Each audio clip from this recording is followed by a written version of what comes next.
Ça y est, c'est mercredi, c'est le jour de la formation. Oui, mercredi, c'est jour de formation. Vous savez bien ça.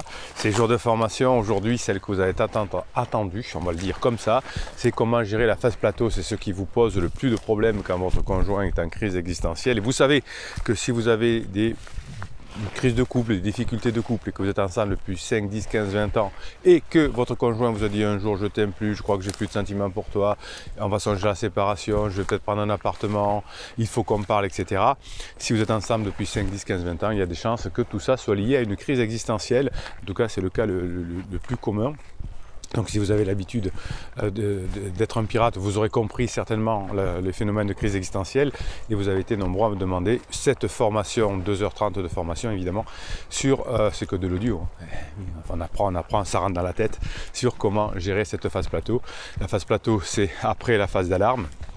La phase d'alarme, c'est les 4 à 6 premiers mois, c'est très long, il n'y a que des downs, il faut sentiment d'urgence, il faut qu'on se quitte, il faut que je divorce, il faut que je parte, il faut que je prenne un appartement, il faut qu'on vende la maison, etc.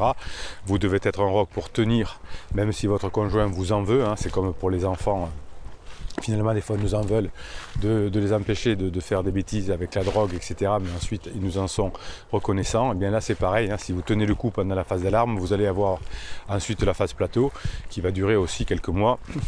Mais là, c'est une alternance de bons moments et de mauvais moments, de rebonds avec pansement, je vais rechercher pansement, etc. Et là, effectivement, c'est la période cruciale. C'est là où vous allez récupérer votre conjoint ou pas. C'est là où vous allez profiter du point d'inflexion à la fin de la phase plateau, c'est là où vous allez aller dans la phase regret, dans les retrouvailles, etc. Le point d'inflexion, la phase regret, les phases de retrouvailles, vous avez déjà des formations dessus, vous vous y préparez. Moi j'adore vendre la formation entre guillemets retrouvailles parce que ça veut dire que vous êtes arrivé, vous êtes en tout cas pas loin d'être arrivé, je vous félicite. La phase plateau, c'est l'alternance des ups et des downs et vous savez que dans les formations et dans les coachings, on vous apprend comment faire, dans les vidéos et dans les lives, comme le vendredi à 19h, ce vendredi à 19h, on parlera de cette phase plateau.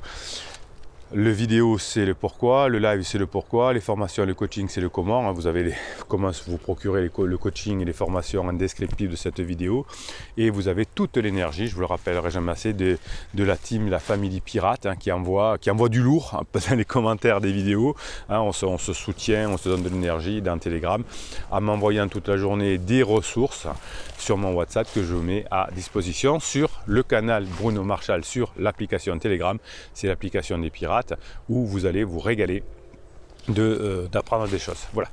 Donc aujourd'hui, on va parler de cette phase plateau, évidemment. Pourquoi il est important de bien gérer cette phase plateau? Simplement parce que comme votre conjoint ressent de la honte et pas de la culpabilité, quand on est en crise, c'est de la honte. Quand on ment, quand on trompe, quand on délaisse ses enfants, on a de la honte. Si on avait de la culpabilité envers son conjoint, envers vous, bien essayer de tout faire pour diminuer sa culpabilité, c'est-à-dire de se faire pardonner, d'être gentil, d'être sympa, etc. Ça, c'est comme ça qu'on diminue la culpabilité. Mais quand on a honte, eh bien, on va utiliser d'autres méthodes que l'on va voir aujourd'hui dans cette vidéo pour comprendre quand j'ai honte, quand je suis en phase plateau, quels sont mes mécanismes de défense quand je suis en crise existentielle pour moins avoir honte. Vous avez eu deux très belles vidéos hier et avant-hier avec l'histoire de la crise existentielle vue de l'intérieur d'une pirate que j'ai appelée Marie. Je vous laisse aller voir ces vidéos, vous comprendrez les mécanismes qui sont à l'intérieur, dont on va comprendre le pourquoi aujourd'hui et on verra au cours d'un coaching ou au cours d'une formation comment gérer ces problèmes-là et comment gérer ces points de passage-là. Donc pendant la phase de crise, notamment pendant la phase de plateau, je vais commettre effectivement des choses qui ne correspondent pas à mes valeurs. Souvent vous me dites en coaching, oui mais mon mari qui est droit, ma femme qui était droite, qui avait des valeurs, elle ne supportait pas les personnes qui roulent en Porsche et maintenant il veut acheter une Porsche, il ne supportait pas les personnes qui trompent, il me trompe, il ne supportait pas les personnes qui s'habillaient comme des jeunes et il s'habille ou elle s'habille comme des jeunes. Donc on change ses valeurs temporairement pendant la crise et on doit finalement on va dire neutraliser ces valeurs pour ne pas trop souffrir pendant la crise. Et finalement, les actes que l'on commet, qui sont contre la moralité, alors ici on n'est pas une chaîne morale, on est une chaîne scientifique, on parle de neurosciences quand je vous parle de moralité. Tiens, je vais vous montrer un relevé de soleil, vous aimez bien, regardez comme il est beau. Lever de soleil dans la campagne, oui le matin je me lève tôt. Je me lève avant le soleil, j'enregistre les formations généralement le matin vers 5-6 heures. Et ensuite, je vais me donner cette énergie avec vous, généralement en tournant une vidéo, avant les premiers coachings du matin. Ça me donne l'énergie, moi aussi j'ai besoin d'énergie, moi aussi j'ai besoin d'apprendre le comment en permanence et à comprendre les pourquoi. Donc ici on n'est pas une chaîne, une team, une famille morale, on est une famille basée sur les neurosciences scientifiques. Donc il n'y a pas de moralité, on n'est pas dans une religion ou quoi que ce soit, toutes les religions sont bien, chacun a des points de vue différents. Ici on n'est qu'une chaîne scientifique, on ne fait pas de morale, on décrit des phénomènes et on trouve des solutions à ces phénomènes de façon scientifique. Donc ici finalement quand on n'est pas bien avec la morale, quand on est en crise, quand on ne respecte pas bien les lois de la famille, les lois de la nature, vous avez une formation sur les lois de la nature humaine, eh bien on se met à souffrir. Donc en termes plus simples, quand l'individu en crise va souffrir, il va désactiver ce qu'on appelle les protestations intérieures, vous savez le côté ange gardien, il dit attention tu vas faire des bêtises, attention tu vas faire des bêtises, ne fais pas de bêtises, c'est pas bien de boire, c'est pas bien de faire de l'alcool, c'est pas bien de tromper. Ça c'est une petite voix intérieure que l'on a parfois dans notre tête. Et bien ça, ce petit ange gardien, il va être désactivé pendant la phase de plateau et évidemment encore plus pendant la phase d'alarme, mais ce n'est pas le sujet aujourd'hui. Et finalement, lorsque l'on est sur le point de faire quelque chose que l'on n'aime pas d'habitude, qui ne correspond pas à notre valeur, on a toujours ce système de défense qui a dit hop, attention, pas de drogue, pas trop d'alcool, tu risques d'être malade, tu risques d'avoir un PV, tu risques d'attraper une maladie, etc. Tu risques d'attraper le sida si tu te trompes, si tu ne mets pas de préservatif, etc. Eh bien, pendant la crise existentielle, ce phénomène de protection n'existe plus, puisque ça fait partie du préfrontal et le préfrontal il ne fonctionne pas très bien pendant la crise existentielle. Donc la technique finalement, quand on a de la honte finalement, va faire que l'on va avoir des dénis. On va être dans le déni et on va croire que nous, tout va bien, ce qu'on fait c'est normal et on va voir comment on va justifier finalement ces crises, cette crise existentielle et cette phase de plateau. Donc les personnes qui sont dans cette période finalement qui est de souffrance ont déni de responsabilité.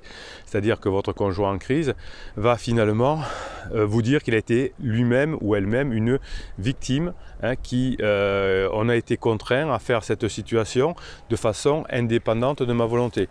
Le déni de responsabilité, c'est ça m'est tombé dessus.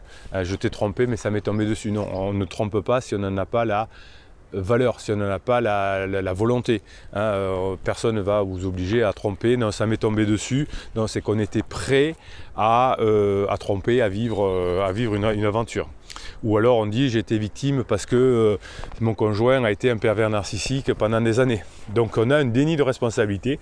Non, on est en crise existentielle, ça arrive à tout le monde, ça m'est arrivé aussi.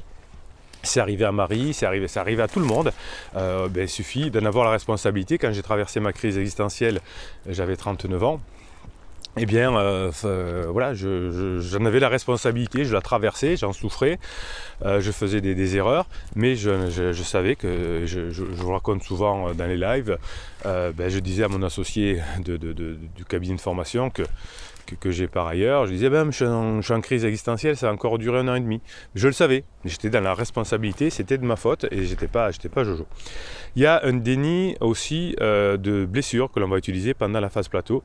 La personne qui est en crise croit que finalement le mal qu'elle vous fait est légitime. Alors, souvent on dit non mais je sais que tu fais du mal, que je ne devrais pas, mais quelque part si on le fait c'est qu'on croit que je me venge parce que l'autre a été en crise avant moi, etc. etc. Donc finalement on dit je ne blesse pas tant que ça, ou c'est mérité, ou c'est un adulte, ou ça arrive tout le temps que les gens se trompent, ou ça arrive tout le temps que les divorces fonctionnent. Les enfants, non, il y a déni de blessure. Ah oui, déni de blessure souvent pour les enfants. Non, mais les enfants ils ne souffrent pas de la séparation. À partir du moment où les parents sont heureux, les enfants sont heureux. Non, non, non, ça ne marche pas. Donc ça s'appelle un déni de blessure. Donc pendant la phase plateau, vous avez le déni de responsabilité. Vous avez ce que j'appelle le déni de blessure. Vous avez le déni finalement de victime. Hein. Votre conjoint n'est pas une victime, ça a été lui ou elle qui a été le premier agresseur parce que pendant des mois il n'a pas voulu faire l'amour, parce qu'il a mal parlé, parce qu'il ne s'est pas occupé de la maison, parce que chaque fois que je demandais de l'aide, j'en avais pas. Donc la victime, c'était pas elle, c'était pas lui, c'était moi. Hein, c'était moi qui étais la victime, donc c'est ce que l'on pense quand on est en phase d'abord d'alarme et que ça se prolonge pendant la phase de plateau. Alors on a aussi un déni que j'appelle de la condamnation, hein, c'est que les personnes qui font qui trompent, etc., se sentent injustement condamnées. C'est-à-dire en disant c'est pas si grave, ça arrive à tout le monde, pourquoi on me juge, personne ne me comprend, je suis moi-même une victime, c'est les autres, moi j'ai raison, les autres ont tort, etc. Donc ce déni de condamnation des condamnés que j'appelle, c'est pas vrai, c'est les autres qui ne me comprennent pas, moi ce que je fais c'est pas très grave, hein, faire que mes enfants vont devoir déménager toute leur vie, une semaine sur deux, enfin toute leur vie, toute leur enfance, etc. C'est pas grave, hein, parce que moi je vais pas me sentir coupable de ça parce que tout le monde le fait et certains psy ont dit que. Hein, donc voilà, on condamne d'autres condamnés à la place de nous. Hein, c'est les enfants qui vont, ou le conjoint qui devra porter la charge de ma condamnation. Et enfin, souvent pendant la crise phase de plateau, on laisse entendre que finalement, hein, on a fait ça pour le plus grand bien à long terme. Oui, pour le moment j'ai trompé, oui, pour le moment je suis en crise, mais plus tard on sera plus heureux, plus tard séparer ce sera mieux, ça pouvait plus durer, etc. Donc on essaye de se trouver un déni, de dire ce sera mieux finalement sans qu'avec, alors que c'est juste une crise que l'on traverse. Et les personnes en crise essayent de se justifier finalement, hein, en disant finalement ce que je fais c'est bien, hein, pour l'avenir. Donc finalement il y a 5 grands principes que vous me dites pendant les coachings, que vous dit votre conjoint. Ce n'est pas ma faute, ce n'est pas si grave, hein, d'autres s'en sont sortis. C'est à cause de toi, parce que si tu n'avais pas fait ça pendant 3 ou 4 ans, on n'en serait pas là. Toi aussi, je suis pas bien en ce moment, tu devrais le comprendre. Et aussi, cette personne avec qui j'étais en crise, avec qui j'étais trompé, avait besoin de moi. Et souvent, vos conjoints vous disent non, mais je reste avec pansement parce que sinon il va se suicider ou elle va se suicider, ou elle est trop triste, il faut que j'aille la voir. Je vais juste la voir pour le consoler, pour la consoler, etc. Donc finalement, mes amis, mes pansements ont besoin de moi. Les amis, c'est les amis qui font la bringue, etc. Non, il faut que j'aille les voir parce que là, ils se sentent mal, ça ne va pas du tout. Donc tout ça fait que la personne va un peu se victimiser et que vous allez devoir faire des choses pour pouvoir, pendant les périodes down, faire des choses, pendant les périodes up, faire d'autres choses. Hein, je vous expliquais comment passer ces périodes dans la formation, et vous allez voir que cette phase plateau qui est difficile à passer, si vous la passez, hein, comme tous les couples qui sont revenus ensemble des centaines depuis 20 ans, que je les accompagne, eh bien, à la fin de cette phase plateau, eh bien, vous aurez le point d'inflexion, vous aurez la phase de regret, la phase de retrouvailles, etc. Mais il va falloir bien passer cette phase. Et vous voyez que ce que je vous ai décrit aujourd'hui, c'est souvent ce que vous vivez. Voilà, hein, le déni du conjoint en crise. Ouais, cette vidéo va vous conforter dans ce que vous vivez. Le but, c'est de vous dire, eh bien, ce que je vis finalement, c'est quelque chose d'assez traditionnel. Et si je fais ce qu'il faut, il y a des probabilités que l'on puisse revenir ensemble. Voilà. Alors ce qu'on va faire maintenant, ça va vous donner 2 coups de boost. D'abord par Telegram, on va lire quelques messages que vous avez envoyés sur Telegram pour vous motiver. Et ensuite, je vais tirer au sort 1 ou 2 commentaires hein, et on va voir ce qu'on peut en faire. On dit qu'il faut prendre son mal en patience et si l'on prenait notre bien en urgence. Oui, c'est les deux. C'est ça, hein. Sortir de la phase plateau, c'est du long terme et en urgence, tous les jours, je me fais du bien, notamment pendant les downs du conjoint. Je vous explique ce qu'il faut faire pendant la formation et évidemment, dans chacune des formations, vous avez la neurohypnose et si chaque jour vous faites de la neurohypnose, hein, c'est un procédé que je vous propose avec des messages subliminaux, avec des ondes binaurales, avec de la musique apaisante et qui vont vous aider à mieux maîtriser votre cerveau. Tout ce qui vaut de la peine, tout ce qui en vaut la peine mérite de la patience. Oui, toutes les grandes inventions, tout ce qui a changé le monde a demandé de la patience. Rien ne s'est fait un jour. Et retrouver son couple à la fin de la phase plateau, à la fin de la crise existentielle, effectivement, demande du temps et de la méthode. Hein. Ce n'est pas un silence radio, une lettre magique ou un fuis-moi je te suis qui peut régler les choses, évidemment. Mais ça, si vous êtes sur cette team, cette famille, vous l'avez compris, que c'est en montrant que l'on change, en passant des bons moments, en montrant qu'on tient la relation, que à la fin de la crise, on revient ensemble. Pour être heureuse ou heureuse, il faut éliminer 2 choses, le souvenir d'un mal passé et la peur d'un mal futur. Ouais, c'est pour ça que les personnes en crise souffrent parce qu'elles n'arrivent pas à s'expurger, s'extriper, c'est mieux, s'extriper du passé et ils n'arrivent pas à se créer un futur cohérent. Donc c'est des trucs à la, ouais, on va avec mon pansement, on va être heureux parce que c'est la personne que j'aime, c'est mon âme sœur et puis au bout de quelques semaines, fin de lune de miel, c'est la grosse désillusion et donc son futur s'effondre et donc on est encore plus triste. La douleur appartient à celui qui la porte, pas à celui qui la regarde et personne ne peut comprendre la douleur d'une personne vraiment profondément s'il ne l'a pas éprouvée lui-même. Oui, demandez des conseils, faites-vous réconforter par des pirates qui vivent la même chose que vous, par les conseils par des personnes qui savent faire, hein. Moi ça fait 20 ans que je fais ça, comment votre voisin, votre tati Janine, votre ami qui n'a pas vécu la même chose que vous peut vous conseiller, qui n'a pas le recul, qui n'a pas les informations, peut vous aider. Bien souvent on va vous donner des conseils émotionnels, mets-la dehors, mets-lui un ultimatum, etc. Et ça fait une catastrophe. Et vous d'ailleurs vous fâchez aussi avec vos amis parce que vous dites de toute façon je t'ai donné le conseil, tu l'as toujours pas mis dehors, tant pis pour toi, etc. Donc on se fâche aussi avec ses amis. Ne parlez pas trop de votre crise de couple avec vos amis, parlez-en avec les pirates, avec les amis, buvez des coups, dansez, allez courir, c'est très bien.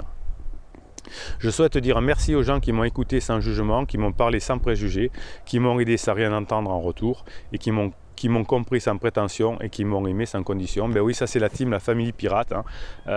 Voilà, ça c'est vous. Hein. Vous vous aimez sans vous juger, sans préjugés. Et ça c'est bon. Arrête de me regarder comme ça, je vais être obligé de t'embrasser. Ouais, ça c'est pas mal.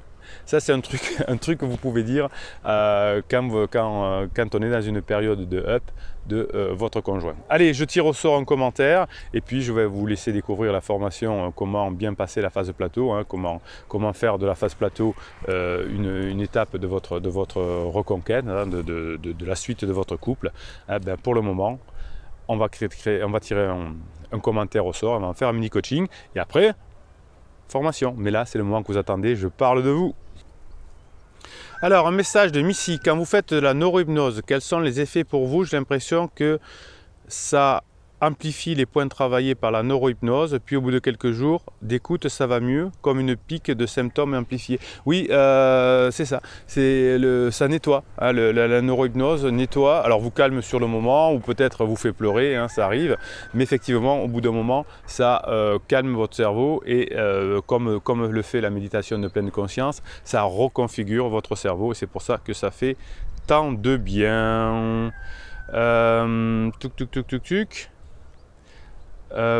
Bonjour, ce matin, dit troisième voix, je reçois un message de ma criseuse qui me demande ce que l'on est, un couple ou des amis. Quel retournement de situation, je suis déboussolé. Je lui ai dit que nous sommes un couple et que je vais finir ma vie avec elle. Bon voilà, en tout cas, ça c'est bien. Je ne sais pas si c'est la meilleure réponse, mais en tout cas, hein, c'est pas en faisant silence radio, en montrant qu'on ignore la personne, c'est en lui disant qu'on l'aime, que c'est important. Tiens, on va voir ce qu'ont répondu les pirates. The Notarius, grand monarque, dit bon c'est un peu lourd comme réponse, tu peux prendre le temps de trouver quelque chose de rigolo à dire et tu l'as appelé, point d'interrogation, oui c'est important de l'appeler. Oui j'ai bien compris ta réponse, dit la troisième voix dit oui je lui ai répondu nous sommes un couple, je lui ai dit que je veux finir ma vie, j'espère que ça le rassurera. Et Notorius lui dit oui j'ai bien compris ta réponse, ce serait mieux de mettre de l'humour dans tes réponses. Oui mettez de l'humour dans les réponses, on peut dire la même chose avec humour, on peut dire ben non on est des colocs. Bah non ma chérie, ben, bien sûr que je t'aime et bien sûr qu'on finira notre vie ensemble. Mais peut-être qu'on peut faire un coup d'ascenseur émotionnel avant, je suis assez d'accord et bien sûr ça se fait par téléphone. D'ailleurs Notorious demande à troisième voix si il a appelé, il dit non c'est par SMS. Ah là là là là, et The Notorious dit pas de SMS, prends le temps de trouver une réponse amusante, appelle-la pour la faire rire et passer un bon moment. Je suis assez d'accord avec tout ça, vous voyez que vous êtes des pirates quand même au top, hein, voilà, vous êtes des pirates au top et je vous kiffe. Bon allez, plus de 20 minutes de vidéo, ça suffit Bruno, on se calme, on laisse les pirates aller découvrir cette formation descriptive de cette vidéo, elle est importante, il faut bien passer sa phase plateau. Allez, je vous kiffe, vous êtes mes héros parce que vous changez votre quotidien, vous changez le quotidien de vos enfants et vous allez à la fin de la crise retrouver avec une belle probabilité, si vous faites tout ce qu'il faut, votre couple, hein, et vous serez certainement heureux comme ça. Vous savez qu'ici on ne fait pas la morale, mais que les neurosciences, la science évolutionniste aussi, hein, de l'évolution, nous permet aujourd'hui de dire, hein, de montrer, parce qu'on l'a démontré, que c'est la famille et le couple qui permet d'être plus heureux et dépenser le moins d'énergie. C'est pour ça que nous autres, les humains, on s'est développé plus vite que les animaux, parce qu'en vivant en clan, en famille, en couple, on a dépensé moins d'énergie et on a pu développer notre cerveau. C'est comme ça, on n'est pas des moralistes, hein, on est des scientifiques et on kiffe ça. Allez, Bruno Marchal, il vous dit, passez la journée que vous méritez.